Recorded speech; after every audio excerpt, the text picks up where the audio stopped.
Ni korang tengok dia punya design, nampak? Tengok dia punya detail dia. Jadi model ST2A yang dekat tangan aku ni hanya boleh pakai untuk motor NMAX V2 dan juga NVX sahaja.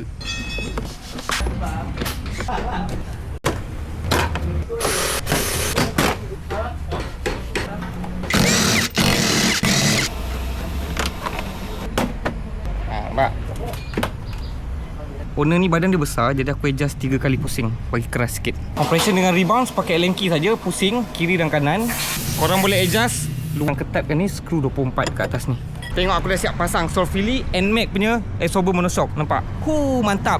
Kita dah buat adjustment dia punya, operation dia, preload dia, kekerasan dia pun kita dah adjust tadi, sesuai untuk owner punya berat.